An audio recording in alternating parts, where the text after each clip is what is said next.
Este é o caso 16 Wisconsin contra Brandon Gaston, 22, CF 1037. O Estado está representado pelo promotor distrital Bridle e pela promotora distrital adjunta Robles. O Sr. Gaston comparece pessoalmente sob custódia e com seus advogados, Sr. Hughes e Sr. Morales. Estamos aqui hoje para a sentença porque o Sr. Gaston foi condenado por um júri por homicídio doloso em primeiro grau como partícipe do crime com aumento de pena por a vítima ser uma pessoa idosa e com agravante de reincidência. Este é um crime de classe A com pena máxima de 5 anos de prisão. Além disso, mais 6 anos de prisão pelo agravante de reincidência e mais 6 anos adicionais por a vítima ser idosa. Também ocultação de cadáver como partícipe do crime. Novamente com o aumento da pena por a vítima ser idosa e por reincidência. Isso é um crime de classe H. A pena máxima é uma multa de $25.000. 12 anos e 6 meses de prisão, ou ambos, além de mais 6 anos como agravante por reincidência e 6 anos pelo agravante de abuso contra idoso. Não há possibilidade de liberdade condicional. O Estado confirma que respeitou os direitos da vítima? Sim, meritíssima, o Estado está em conformidade com os direitos da vítima. Há alguns dias foi apresentado uma declaração de impacto da vítima e outro esta manhã, antes da audiência. Queria confirmar se o tribunal viu nada, meritíssima. Certo.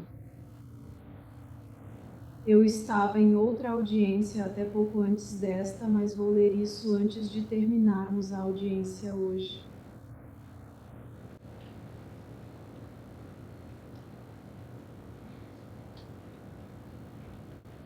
Então, o que eu revisei até agora foi o relatório de investigação pré-sentença, as correções escritas pelo Estado ao PSI, a declaração de impacto da vítima de PG, os anexos à carta do Estado sobre a segunda audiência de sentença e a própria carta.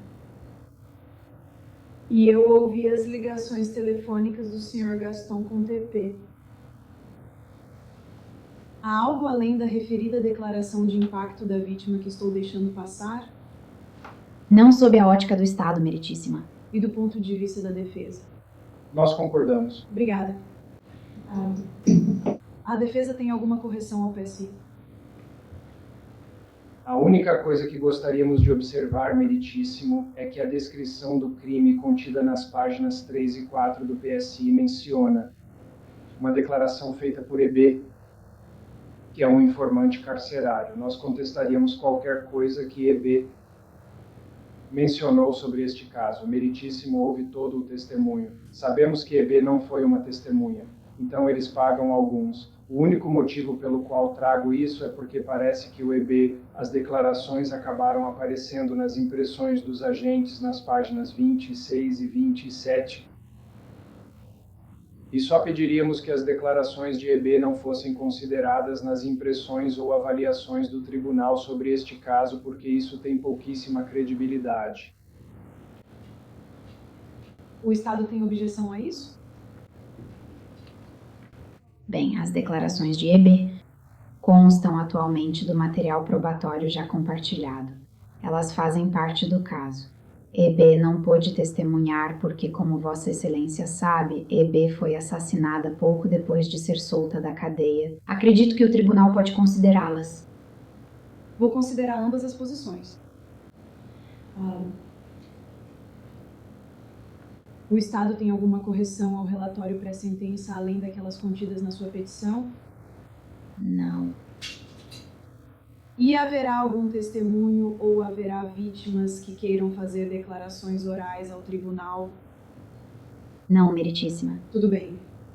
Com isso, passo a palavra ao Estado para apresentar seus argumentos. Obrigada, meritíssima. Como o tribunal está ciente ao sentenciar por esse crime na primeira acusação, o tribunal tem 3 opções nos termos do Estatuto de Wisconsin 9730141G, subseção A. O tribunal pode considerar o Sr. Gaston elegível para liberação sob supervisão estendida após cumprir 20 anos O tribunal pode considerar o Sr. Gaston elegível para liberação sob supervisão estendida em uma data determinada pelo próprio tribunal, mas essa data deve ser de pelo menos 20 anos após o início da sentença. Ou o tribunal pode decidir que o Sr. Gaston não é elegível para liberação sob supervisão estendida. O tribunal também é obrigado a informar o Sr. Gaston sobre as disposições do Estatuto de Wisconsin 302.114, subitem 3, e o procedimento para a petição. Estatuto de Wisconsin 302.114, subitem 5, para a liberação sob supervisão estendida. Meritíssima, neste caso, o Estado está pedindo que o tribunal sentencie o Sr. Gaston à prisão perpétua e determine que ele não é elegível para liberação sob supervisão estendida, conforme o Estatuto de Wisconsin 973.0141 GA3 na primeira acusação. Na segunda acusação, pedimos que o tribunal siga a recomendação do Departamento de Correções. Sentencie o Sr. Gaston a 7 anos e meio de período inicial de confinamento, seguido por 5 anos de supervisão estendida, com todas as condições de supervisão estendida descritas na página 27 da investigação pré-sentença. A recomendação de sentença do Estado é baseada na necessidade de proteger o público do Sr. Gaston, com o objetivo principal de incapacitar o Sr. Gaston para que a comunidade seja protegida de seu comportamento criminoso, violento e irrecuperável.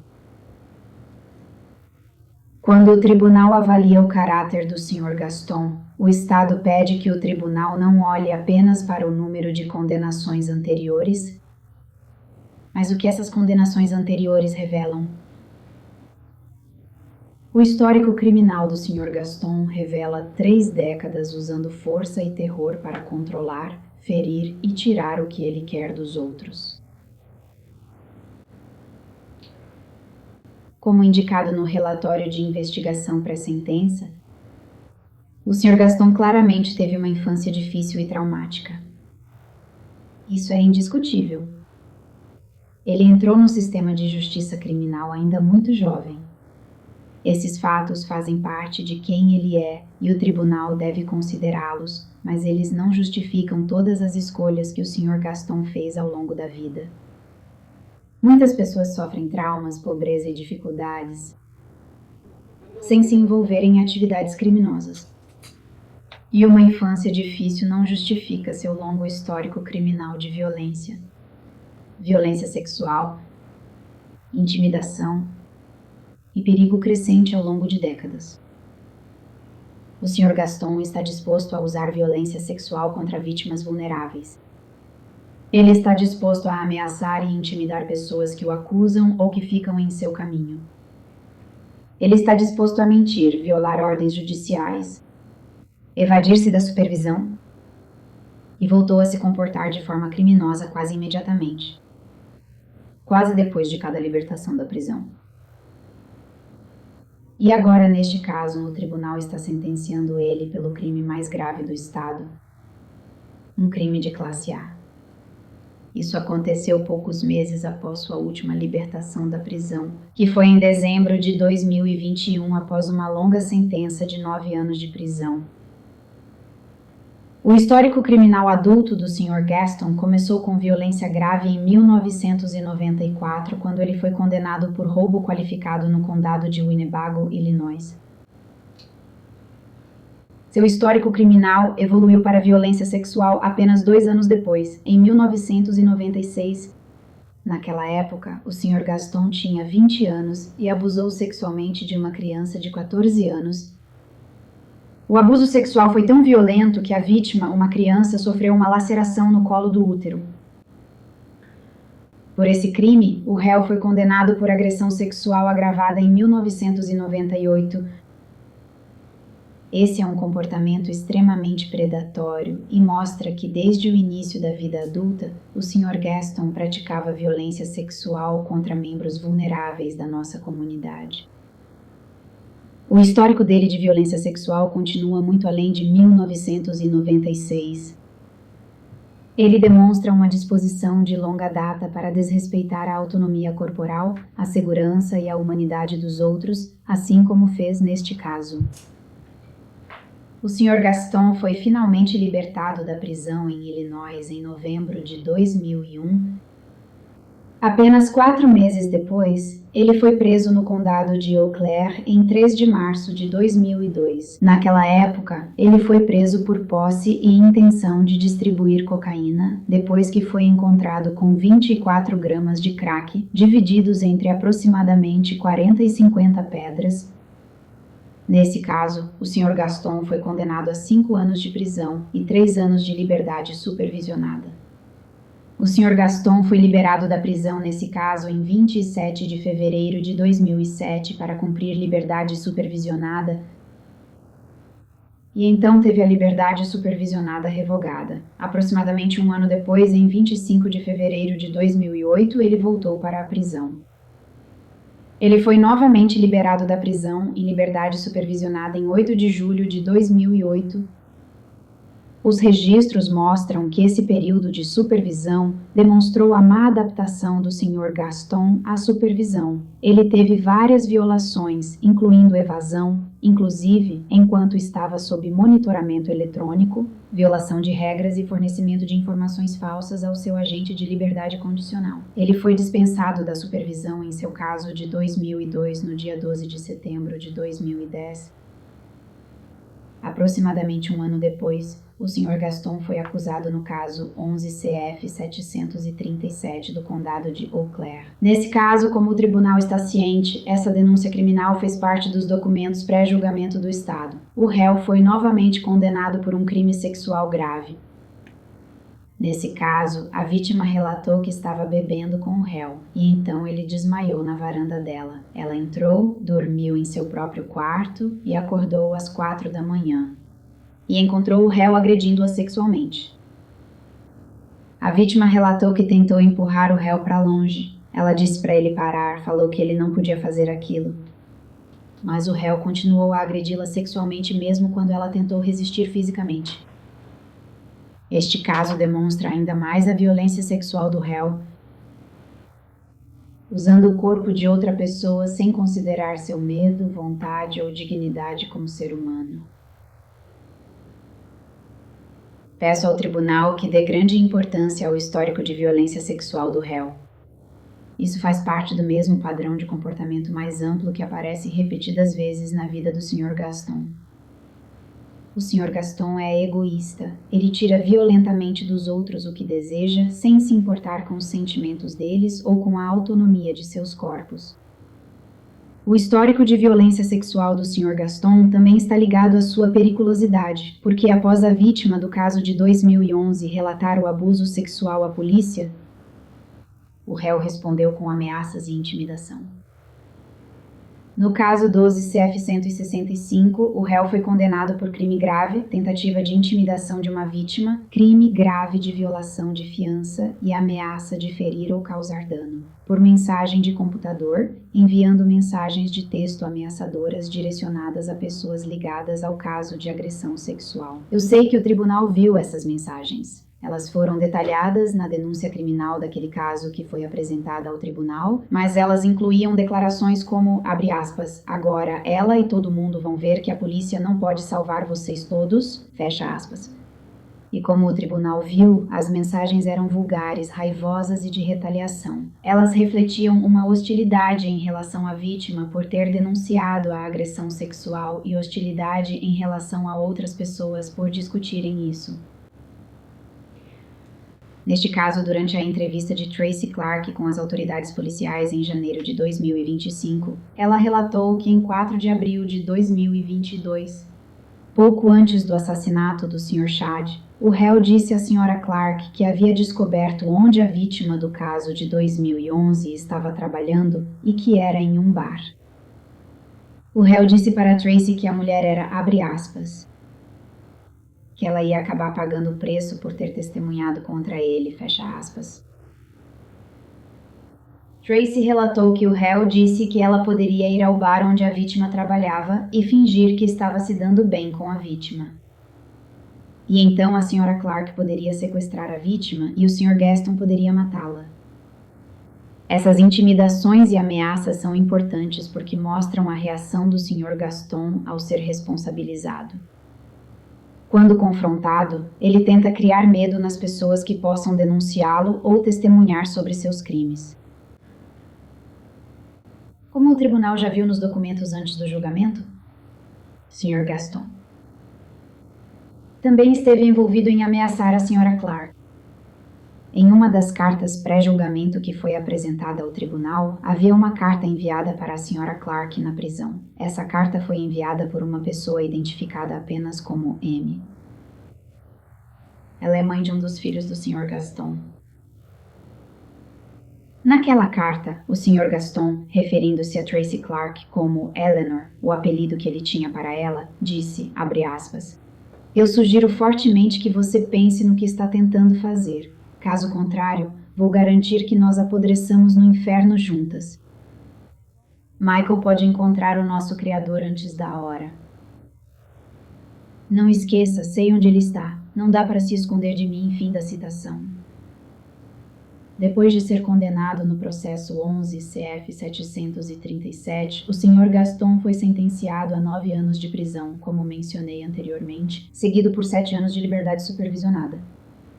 Como vimos no julgamento com júri neste caso e está nos materiais da investigação pré-sentença, depois que o Sr. Gaston foi liberado da supervisão em 21 de dezembro de 2021, ele imediatamente removeu seu dispositivo de monitoramento eletrônico e se evadiu da supervisão. Foi apenas 4 meses depois que ele assassinou Dennis Chad. O histórico de supervisão do Sr. Gaston mostra uma falta de interesse em aproveitar qualquer tratamento ou recurso comunitário que lhe foi oferecido. Isso mostra um desrespeito pelas regras criadas para proteger o público do Sr. Gaston. Como foi observado na investigação pré-sentença, mesmo quando está sob custódia, o Sr. Gaston tem dificuldade em seguir regras. O relatório pré-sentença indicou inúmeros registros de conduta no sistema prisional do estado de Wisconsin. A supervisão não restringe o Sr. Gaston. Ao longo de sua vida, ele demonstrou que ou não está disposto ou não é capaz de seguir regras básicas de supervisão comunitária. E, de fato, o Sr. Gaston reconheceu isso na investigação pré-sentença. Na página 11, ele disse à autora do relatório pré-sentença que preferia passar o resto da vida na prisão do que em liberdade com uma tornozeleira eletrônica. O Sr. Gaston também ameaçou sua agente de liberdade condicional na época, que era Kelly Teporek. Essa ameaça foi relatada por EB em uma entrevista com a Sargento Peterson em 6 de maio de 2022. EB indicou que o réu lhe disse que estava planejando matar sua agente de liberdade condicional. Ele disse para EB que faria sua agente de liberdade condicional pensar que ela iria buscar as coisas dele com a filha, e que quando ela fosse fazer isso, ele mandaria Charles Gary e J.P. Malavolt matá-la. Como o tribunal pôde ver pelos documentos apresentados antes do julgamento, o Sr. Gaston realmente pediu para sua agente de liberdade condicional, Kelly Teporek, buscar itens com sua filha. Esse e-mail foi anexado junto com um e-mail do Sr. Gaston após a audiência de revogação da liberdade supervisionada, onde foi discutida a alegação de que ele teria tentado matar sua agente. O Sr. Gaston recebeu inúmeras oportunidades para demonstrar que pode viver com segurança na comunidade e, toda vez que é liberado, ele falha. Diversas sentenças longas de prisão anteriores não foram capazes de impedir o Sr. Gaston de cometer novos crimes e vitimar outras pessoas. Ele demonstrou repetidas vezes que, imediatamente após ser liberado, estará procurando sua próxima vítima, usando outras pessoas, ameaçando outras pessoas e continuando a praticar violência. O Sr. Gaston também demonstrou disposição para dominar pessoas vulneráveis, o que é diretamente relevante para este caso. Dennis Chad foi uma vítima idosa. O júri concluiu que o homicídio envolveu uma pessoa idosa com câncer. Dennis, assim como a maioria das vítimas anteriores do Sr. Gaston, era vulnerável à exploração e violência do réu. A ré explora os vulneráveis e se aproveita deles. E sua conduta continua mesmo quando ele está encarcerado. Como o tribunal pôde ver nas petições apresentadas pelo Estado antes do julgamento, especificamente nas ligações telefônicas da prisão com TP e no relatório policial recente do sargento Peterson, de 3 de julho de 2026, o Sr. Gaston continua entrando em contato com TP enquanto está encarcerado e a incentiva a obter dinheiro de um homem identificado como Ray. Nessas ligações, o Sr. Gaston usa muita da mesma linguagem que usou com Tracy Clark. Ele diz para a TP fazer o papel dela. Ele diz o que ela deve falar e como agir perto de Ray para conseguir dinheiro dele. E parece que o homem sobre quem Ray estava falando também é idoso, porque eles falam que ele é velho e tem rugas. Meritíssima, o homicídio que tratamos hoje não é exceção.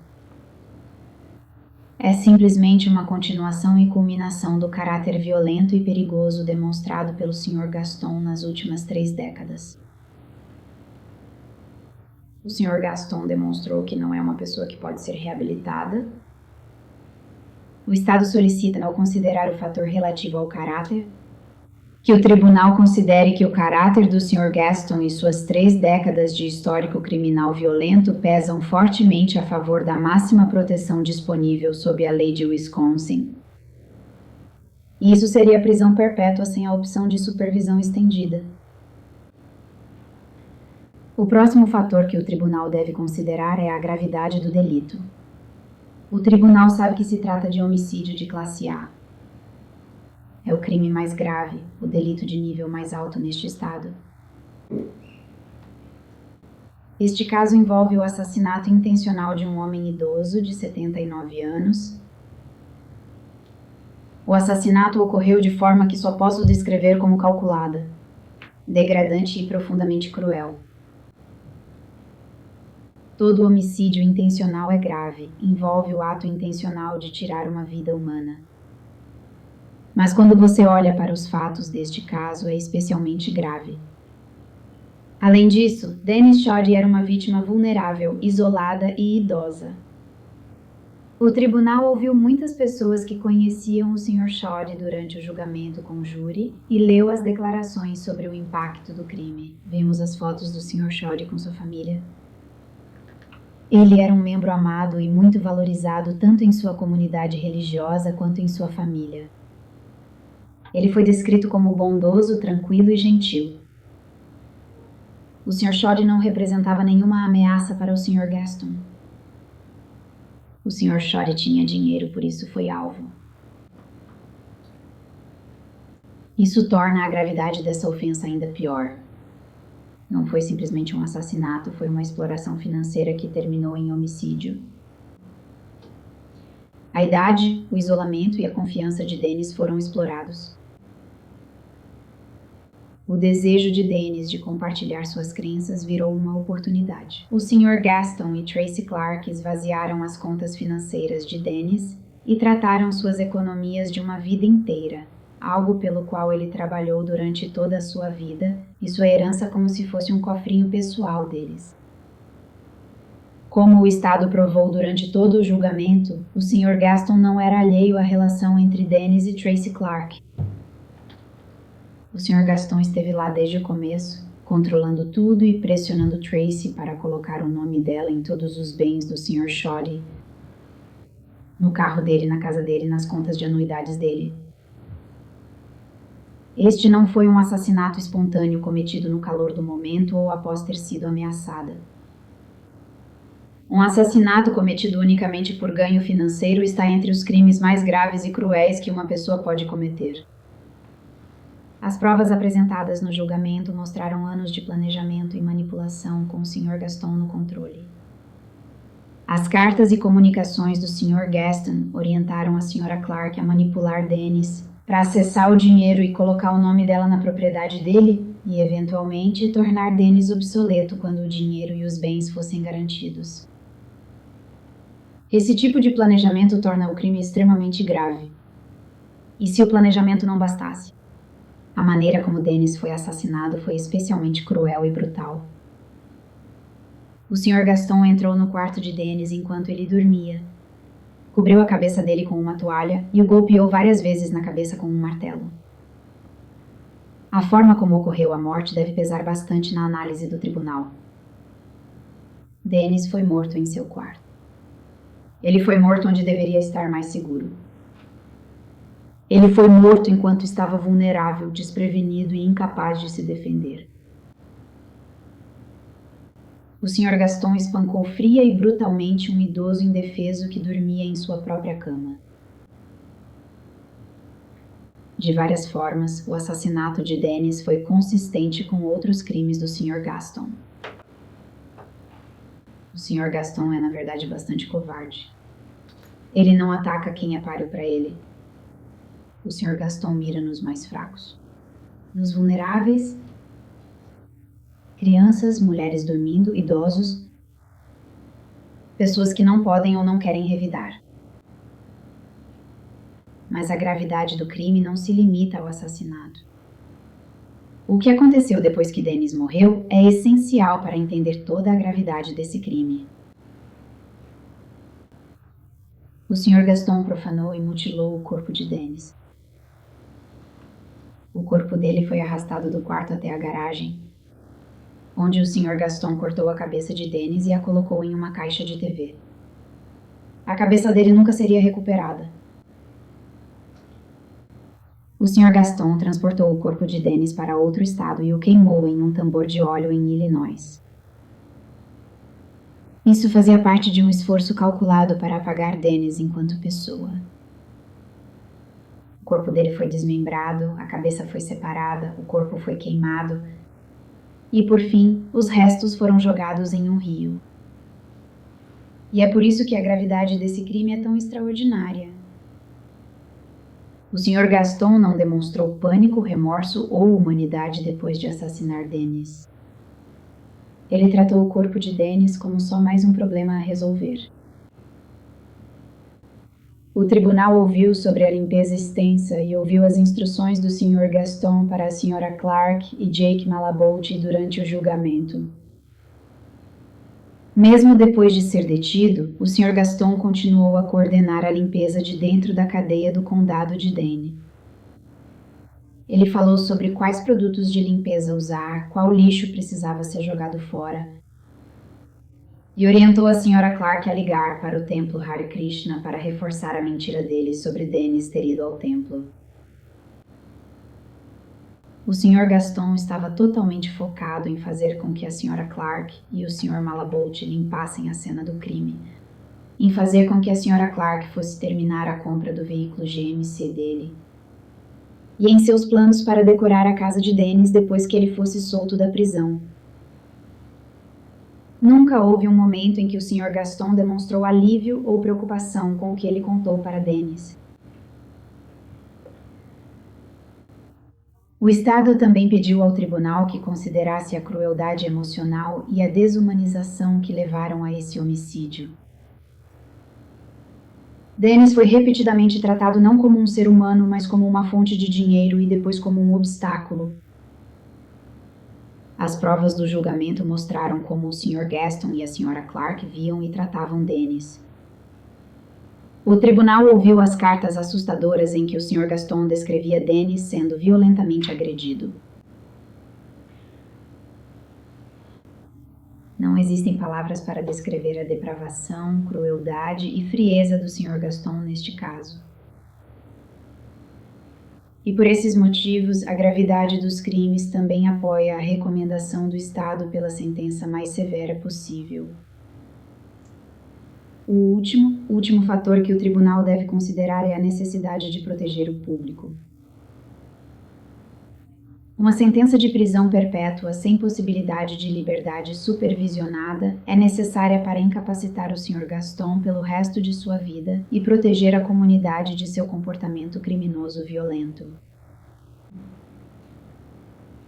Alguns infratores deixam a custódia com boas intenções de serem membros produtivos da sociedade, demonstram remorso e esperam se reabilitar por meio do sistema de justiça criminal.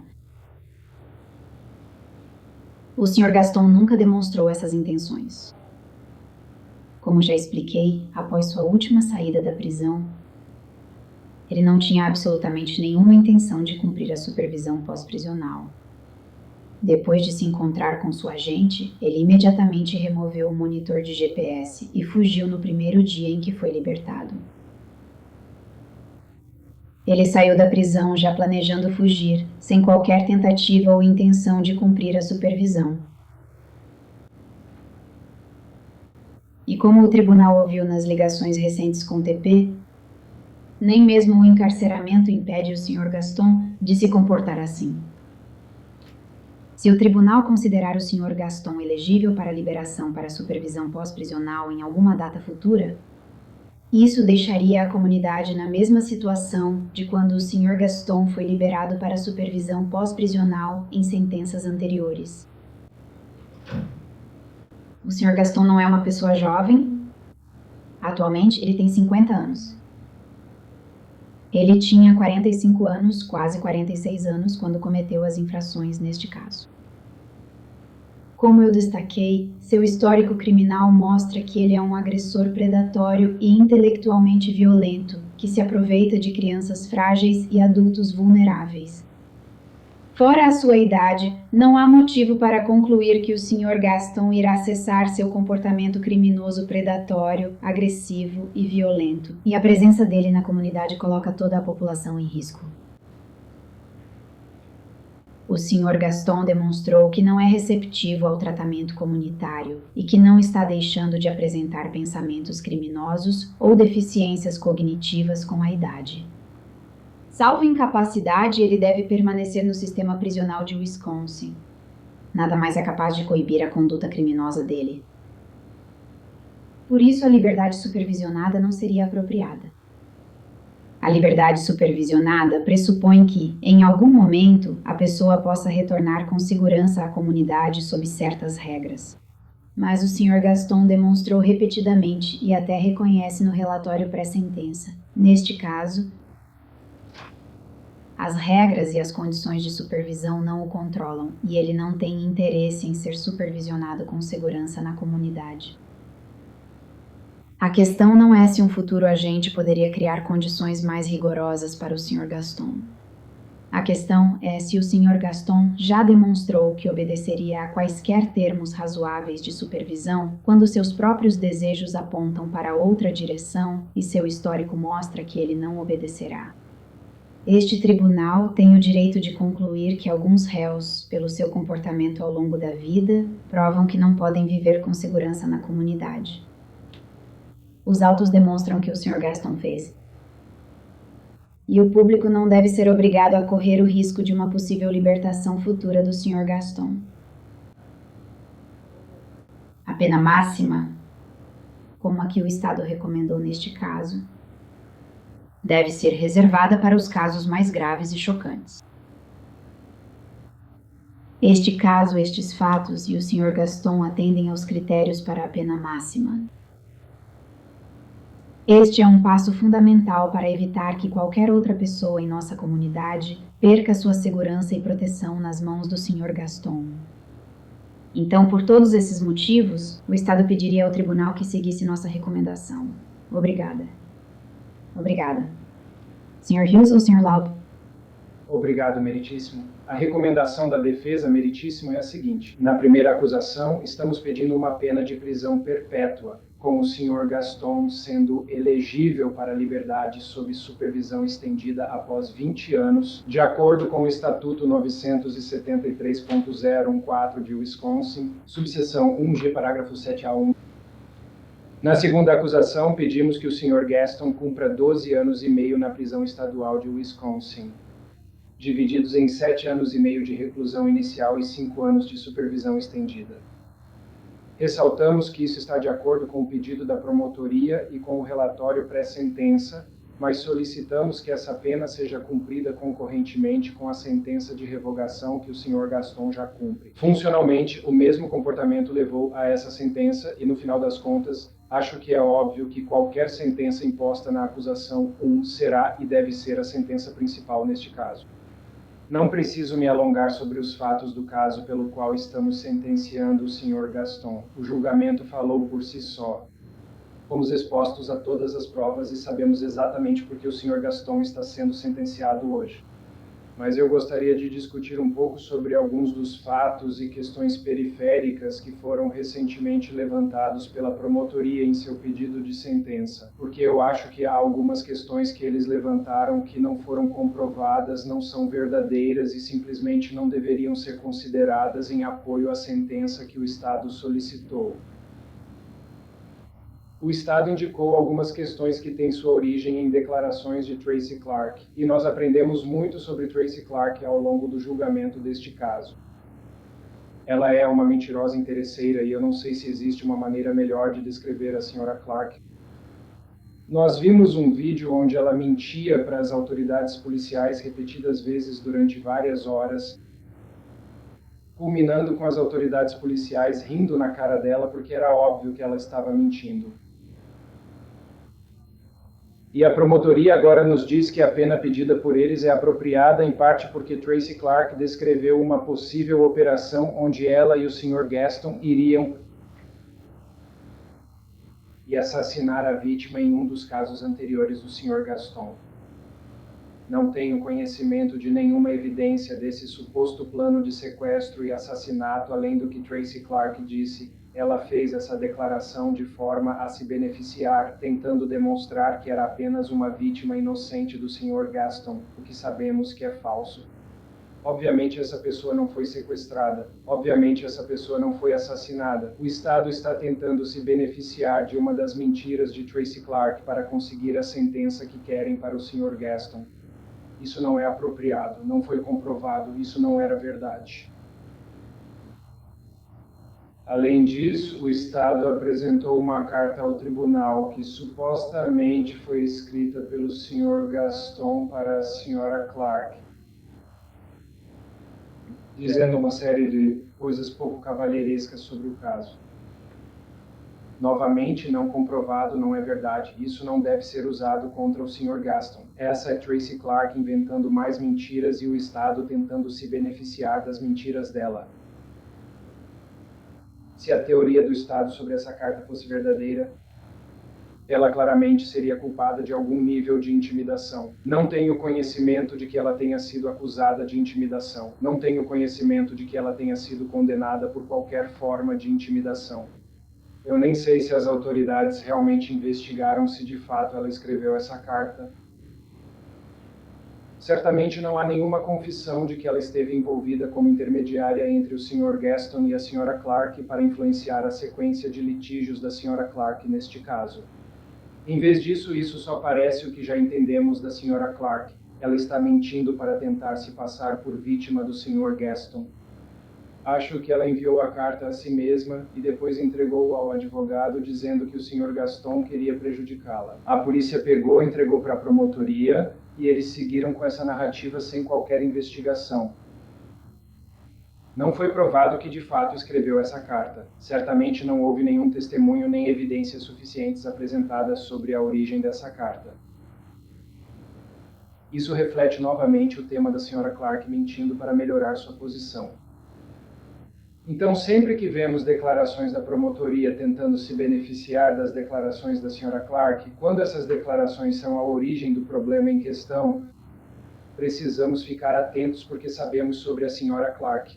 Ela é uma mentirosa que mente. Isso foi demonstrado várias e várias vezes. Foi um aspecto que o próprio Estado provou ao longo deste caso. Portanto, para eles usarem algumas das mentiras dela na tentativa de obter contra o Sr. Gaston a sentença que desejam, não é apropriado. Pedimos ao tribunal que não considere isso.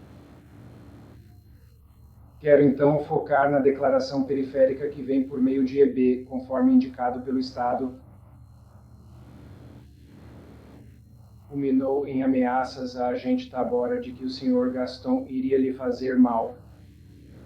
E já indicamos logo no início desta audiência que não achamos que o senhor deva levar em consideração as declarações de EB. O Estado discorda e tudo bem. Mas o que o Estado está fazendo agora é selecionar apenas algumas das declarações que eles querem usar, que EB mencionou para as autoridades, enquanto desconsidera a grande maioria delas. E se o senhor soubesse tudo sobre as declarações de EB às autoridades, o senhor não ficaria surpreso que o Estado está tentando selecionar declarações em vez de fornecer ao tribunal e ao público todo o conjunto de declarações que EB fez às autoridades? Obviamente, ele não está aqui para testemunhar. Não posso afirmar se o Estado o teria chamado como testemunha caso ele estivesse disponível para depor. Eu ficaria chocado se eles o fizessem por vários motivos, mas principalmente porque algumas das declarações dele seriam contrárias à própria teoria dele sobre o caso. O Estado pede que o senhor dê grande importância em sua análise e sentença à idade e à forma da morte do senhor Shadi e sustenta que o senhor Shadi morreu em virtude de uma pancada de martelo desferida pelas mãos do Sr. Gaston.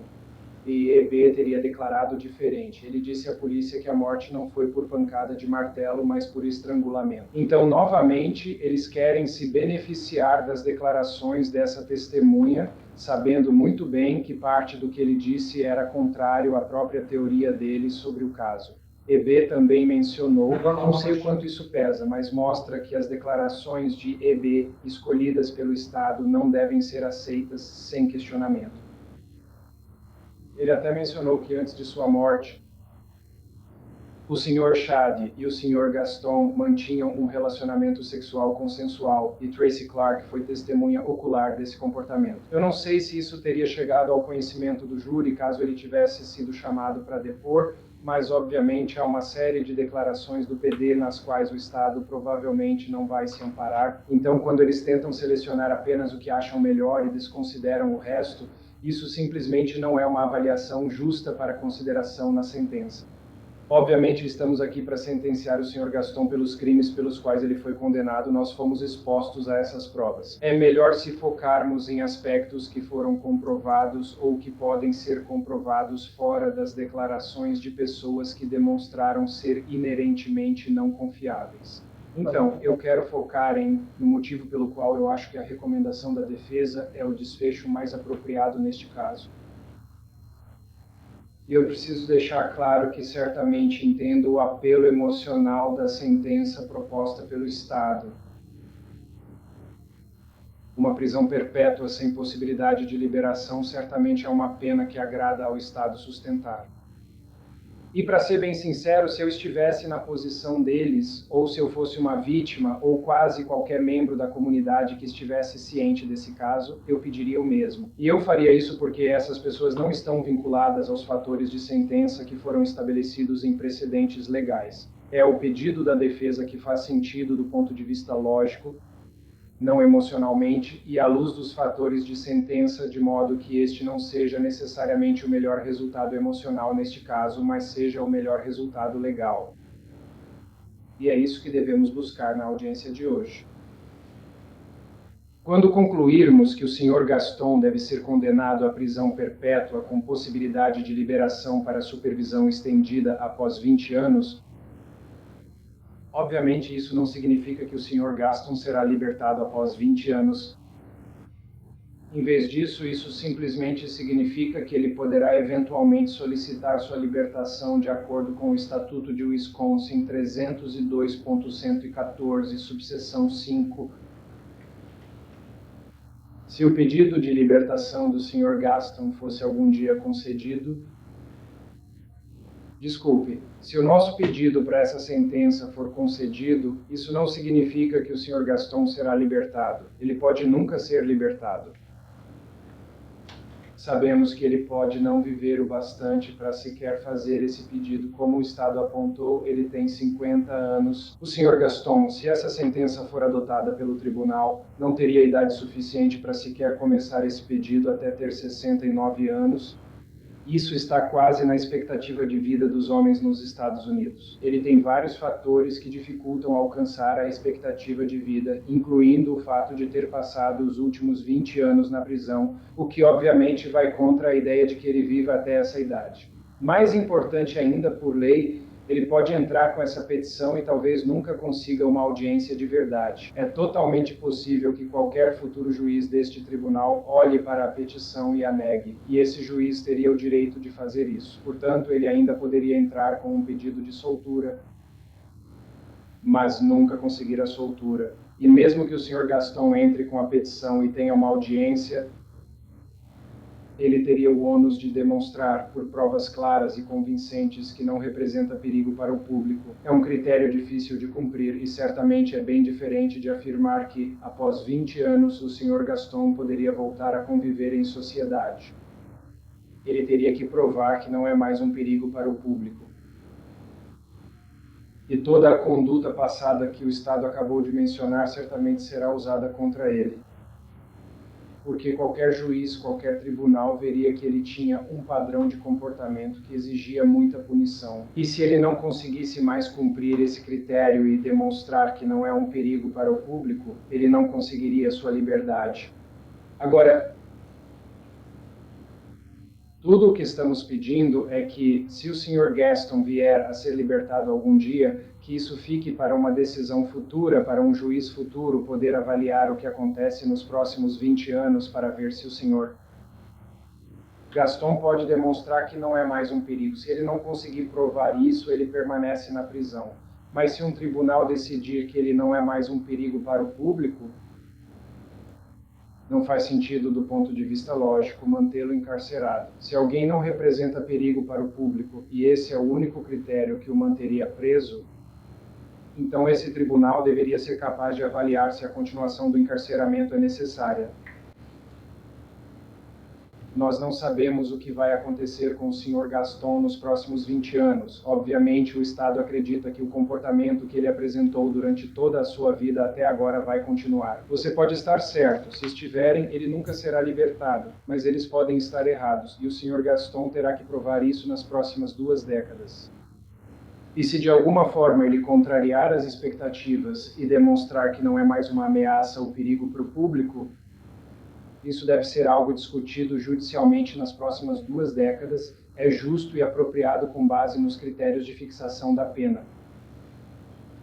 Então, certamente entendo o desejo do Estado de incapacitar o Sr. Gaston, como eles indicaram, como parte da necessidade de proteger o público, mas precisamos entender que a idade também incapacita significativamente as pessoas. E se o Sr. Gaston puder provar aos 70 anos ou depois que não representa mais perigo para o público, não sei por que isso não deveria, pelo menos, merecer uma audiência. E essa é a base do pedido da defesa neste caso, e é por isso que achamos que nossa recomendação de sentença é a mais apropriada. Obrigado. Obrigada. Sr. Gaston, o senhor tem a oportunidade de me dizer algo esta manhã, antes que eu decida sobre sua sentença. O senhor não é obrigado a dizer nada, e não vou considerar isso contra o senhor se decidir não falar, mas quero lhe dar essa chance. Há algo que gostaria de dizer? Olá, tudo bem? Quero fazer uma pausa de 10 minutos para ler a declaração de impacto da vítima apresentada antes da audiência. Após a pausa, darei a você a palavra final. Então, fiquem à vontade para se movimentar. Eu vou ao banheiro. Fique à vontade. Isso mesmo. Eu pensei, é assim que você gosta. Eu estava sendo legal com o gentil. Não, ele não gosta. O que você acha? O representante.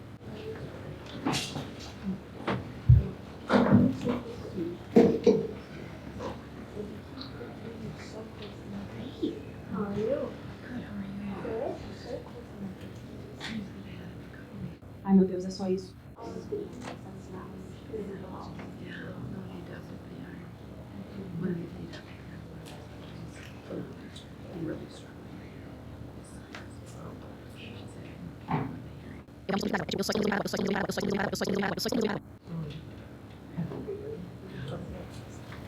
Sr. Goss, no começo da sentença eu cometi 2.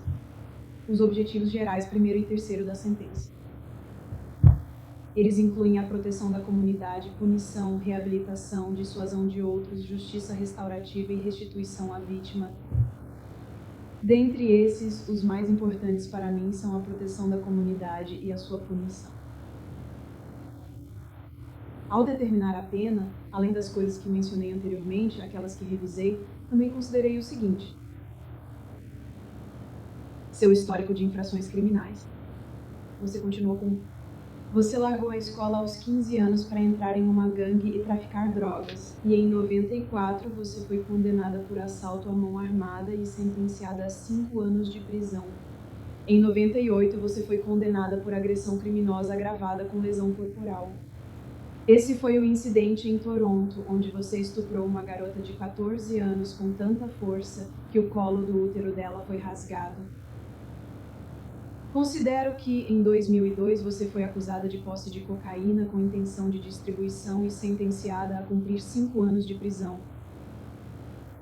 Em 2009, você foi acusada e condenada por posse de THC.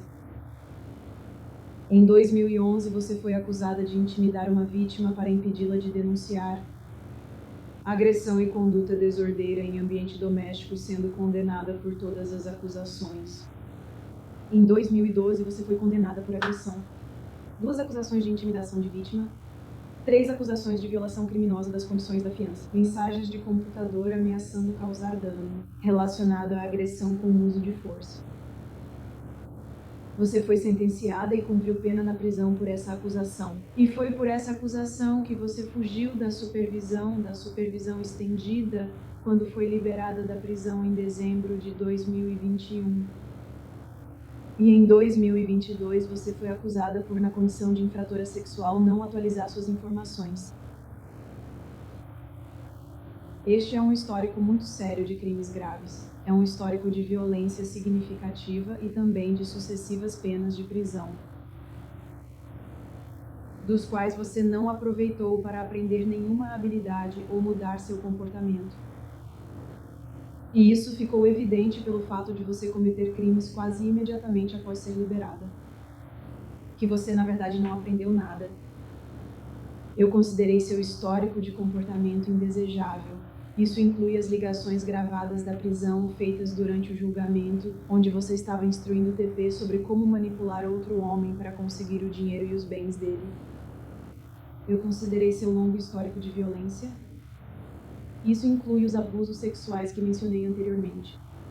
Considerei que sua liberdade condicional foi revogada por agredir sua irmã menor de idade.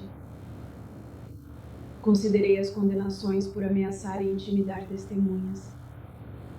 Considerei os fatos relacionados à violência doméstica, onde você usou os punhos para agredir sua então esposa, quase atingindo o bebê que ela segurava nos braços.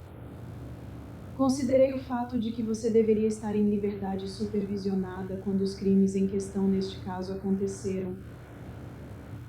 Considerei que, em apenas um período de 6 anos na prisão, houve 21 relatórios de má conduta prisional. Considerei que você admitiu que poderia ter trabalhado um pouco em algum emprego. Como você tem vários filhos, a pensão seria descontada dos seus ganhos. Considerei sua decisão de entrar para uma gangue aos 15 anos. Considerei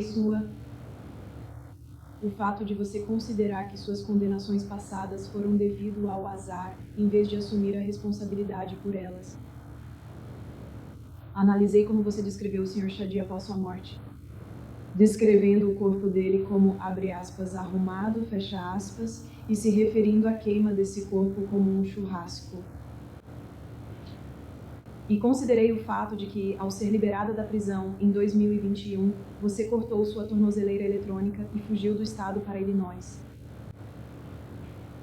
Considerei sua personalidade, caráter e traços sociais.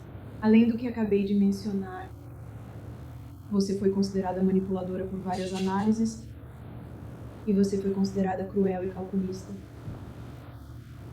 Por exemplo, descrever cortar a cabeça do Sr. Shadi como se fosse só mais apenas uma questão de escolha. Eu considerei a gravidade do crime. Este crime não poderia ter sido mais grave. O Sr. Shadi morreu de uma forma horrível e foi diabolicamente esquartejado. Considerei sua necessidade de reabilitação.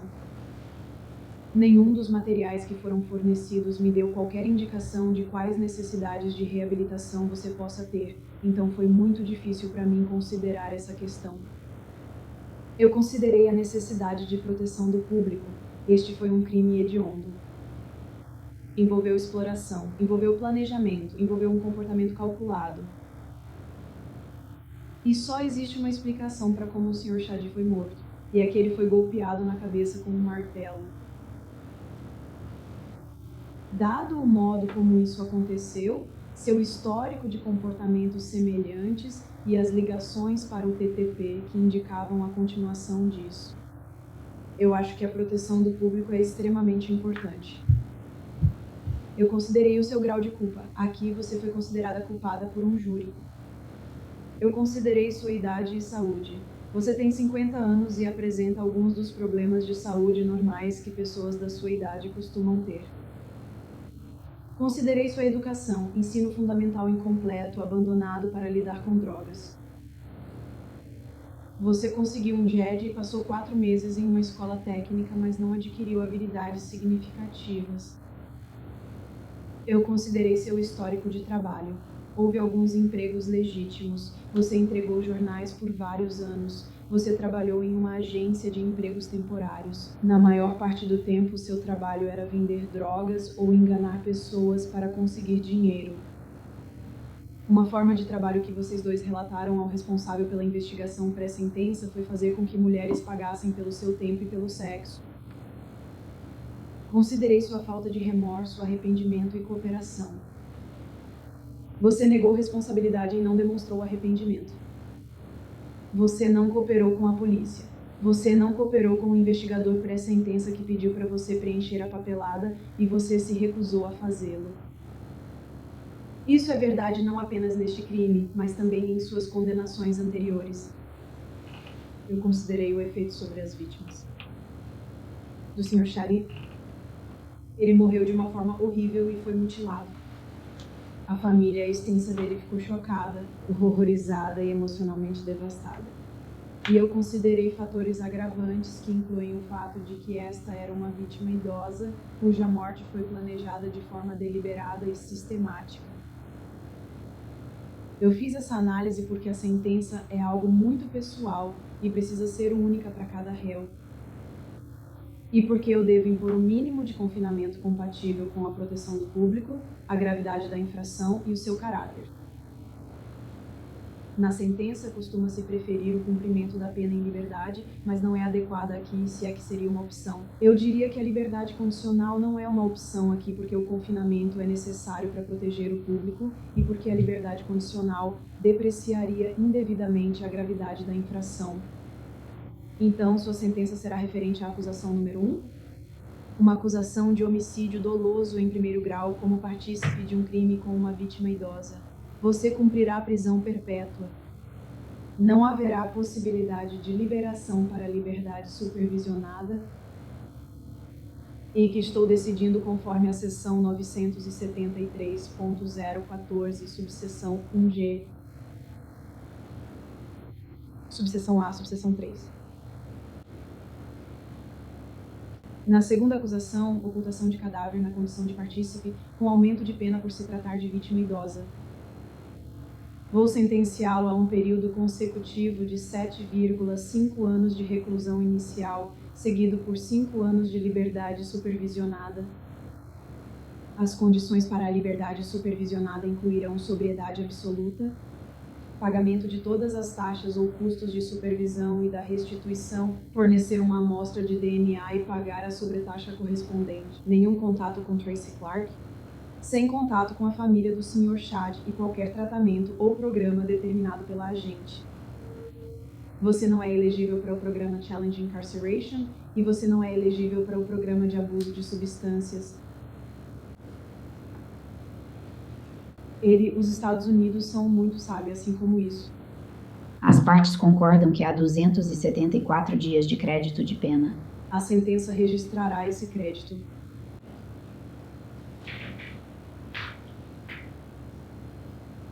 Sim, e isso vale só para a acusação 1, pois a 2 é consecutiva. E o Sr. Jules Newton, há mais alguma coisa? Gostaria de destacar, meritíssimo, que Gaston conhece seus direitos e as possibilidades de revisão pós-condenação e apresentaremos a documentação ao final. Obrigada. Não há nada. Então, na fusão. Sim, meritíssima. Posso pedir silêncio para a aula na primeira acusação? Eu fiz e ia escrever uma, mas obrigada. Sim.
Eu não entendo.